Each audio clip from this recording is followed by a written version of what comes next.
श्री स्वामी समर्थ सर्वांना. कोंबड्यांचे जाळे स्वच्छ ठेवण्यासाठी सगळ्यात गोष्टी ह्या महत्त्वाच्या आहेत. कारण घाण ठेवली की कोंबड्यांना आजार होण्याची शक्यता असते. मग तो कोणताही हिवाळा किंवा उन्हाळा, पावसाळा जरी असले तरी त्याच्यामध्ये पावसाळ्यामध्ये जास्त याची काळजी घ्यावी लागते.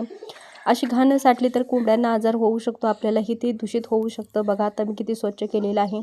एक दिवस आडान किंवा रोज तरी याला स्वच्छ करावंच लागतं.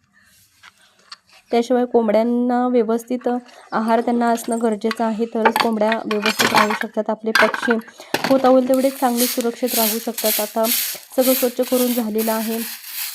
बघू शकता तुम्ही.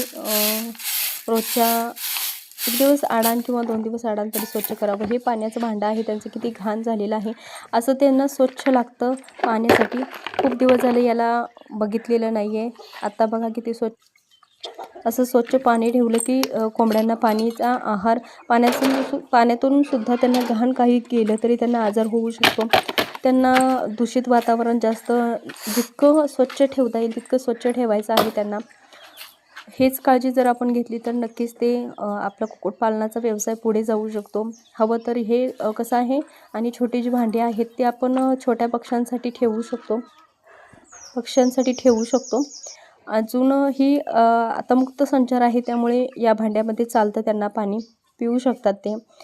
बघा ती कोंबडी कशी लगेच पाणी ठेवल्या गार थंडगार झाडाखालीच ठेवायचं शक्यतो पाणी, कारण गरम झालेलं पाणी कोंबड्यांना द्यायचं नाही. असं छान पाणी दिलं तर ते स्वच्छ पाणी ठेवायचं शक्यतो. त्यामध्ये आपण औषधसुद्धा टाकू शकतो कोंबड्यांच्या आहारासाठी.